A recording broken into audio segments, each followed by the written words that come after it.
Hi bro, good morning. How was your night? Hope you are doing well. How is your health too? So I'm sending this voice message because of the issue going on between you and Nedu. Recently we've just seen that he was asked to resign from Honest Bunch podcast, and I can see a lot of Nigerians are very emotional about it. So I'm not trying to add more fire to the existing fire. It's possible that this is something that might be affecting you somehow, but you might not show it. Maybe you're feeling guilty that he has lost his job or something. And I'm not also sending this first message to rejoice that he has lost it, but I just want to share my own experience with Nedu. You remember that period where people were saying if luckyudu posts to your own, don't go? It was a very challenging period for me because I lost a lot of business opportunities. Brands did not want to identify with my brand, and a lot of people that were supposed to come for my interview did not want to come at that time because of how people perceived them. So it was a really challenging period. And then my manager was trying to see if there's something he could do. So he said, okay, if we can go to Honest Bunch podcast to clarify and talk in details, maybe people have a very good perspective of what my platform is doing, because Nigerians know how to joke and catch cruise. So that was a good idea, and eventually he told me Nedu wanted to speak to me. I was very happy about it. So we got on a call. I greeted him. He responded. Then immediately, what he just said is, he doesn't know me. He has never seen my content before. That it's somebody else from the podcast that has seen it, but he does not know me from anywhere, and he doesn't care about anything that I do. That he just wants to go direct to the point. He saw what that guy Gege was saying about my platform, and he went through the platform and just saw a couple of videos. What he can say is that everything that guy said is entirely true. I said, why would he say it's true? I mean, my platform has been helping people. There's nobody who has come on my platform and ended up in a worse situation than they were before. No, we've helped people with millions of naira, with so many opportunities that they did not imagine they would even find. But he said that that's not true, that he doesn't even care. My platform is not doing anything for anybody.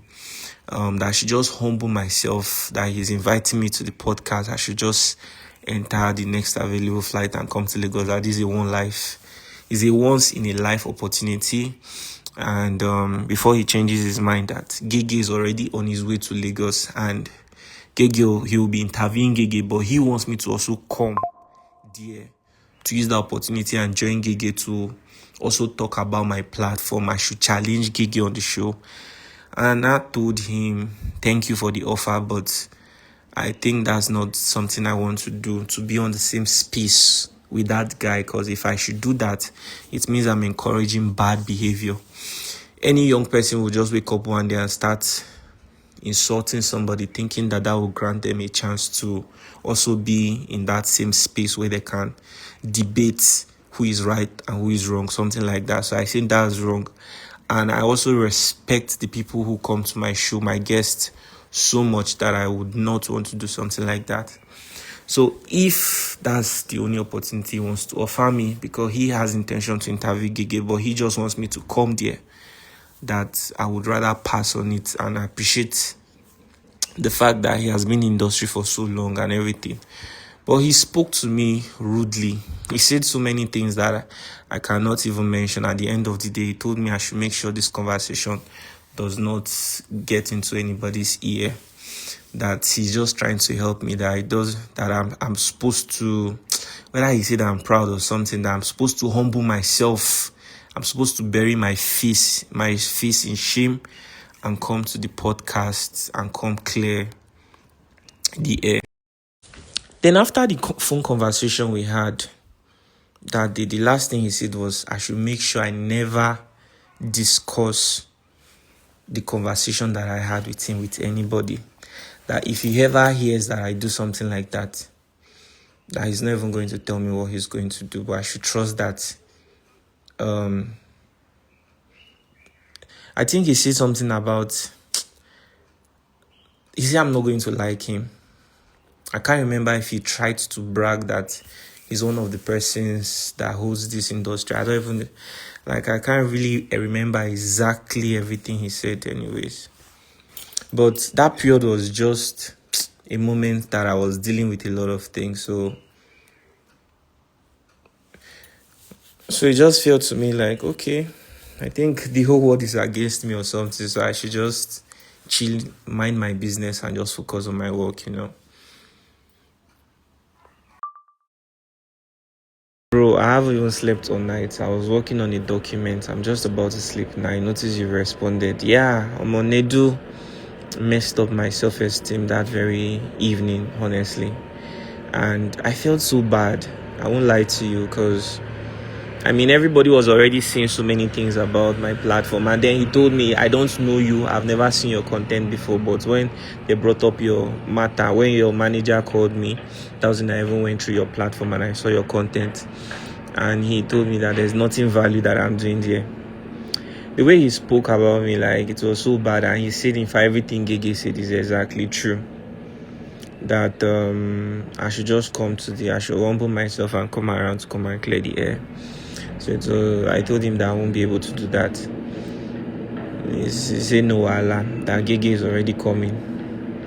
That I told him, okay, please, can you guys try not to put my platform in negative light? He said that one does not concern him. That even if he tries not to do it, that he's not sure, maybe his co-host might do it. And I never watched that podcast, even till today. I never even watched it. It was just that very clip that I saw on TikTok where they was talking about my platform, saying that anybody that comes to my platform ends up in worse situation. Said a lot of bad things about my brand. Even Honest Bunch, I'm not saying Nedu does not have money to set up his own platform, but he's on a contract as a host there. He doesn't know what it feels like to build a brand. And he gave that guy a bigger platform to even ruin my brand and everything that I worked so hard for. Bro, I had 29 staffs as of December and even till this January. But a lot of people say it's screws, but to be honest, this whole thing has really affected me in ways that I can't explain, and I don't want to talk about it, so it's not be as if maybe I'm giving power to that other guy or something. I've lost opportunities because of that small issue. I had to let go of 10 people because it will be a burden to continue carrying everybody along. So personally, I said I didn't want to come out to talk about it because personally, I'm not the kind of guy that likes to do all these kinds of things. I just like to focus on my interviews. In fact, that's mostly the only thing you ever see me post on my platform. I just said I should let you know about this because, when his resignation letter came up, I went through the comment section and I saw a lot of people saying so many ill things about you. That's the only thing you know how to. All I can say is, Nedu, for everything you have done to everybody using that platform to your advantage, maybe because they don't want to do what you want, and then you just go there because you have the upper hand, you decide to demonize them, you decide to spoil them because they don't want to bow down to you. Now God now ain't going to repay you. And to Honest Bond podcast, it's so crazy that I was actually thinking it's only Nedu, maybe now only Nedu 9 days into this thing. But it's obvious that this is what the whole brand represents. But Nedu now be the main canker one. Now Nedu can't be the main canker one. See luckyudu. Imagine what you people have to do to luckyudu, where make the guy they cry. For him to come meet me during this thing, even as everything that happened, you could tell how emotional he is. Is this even fair? Is this even fair? Because say you want to make YouTube money, you want to make Facebook money, then some people need to go down for you. Some people need to go down. Now, when I don't successfully put dents on the boy brand, now don't put dents on him brand. Say if anybody go there and career don't finish. Waiting start as joke. When I carry and come podcast, when I come spoil everything for him. And because the boy no click on join for podcast. So basically, Nedu wanted the boy to come so that him and Gege go the drag. Maybe they fight yourself. That's what you wanted, so that there will be more views. They go talk to two of them, the fight. Make more views, they there. And just the way it happened between Nikki Dibabi and Seida, where they beat the poor girl for inside studio. Beat the poor girl for inside studio. Is this even fair? Is this fair? Your karma, they come. You will learn, and you will learn the hard way. Don't play.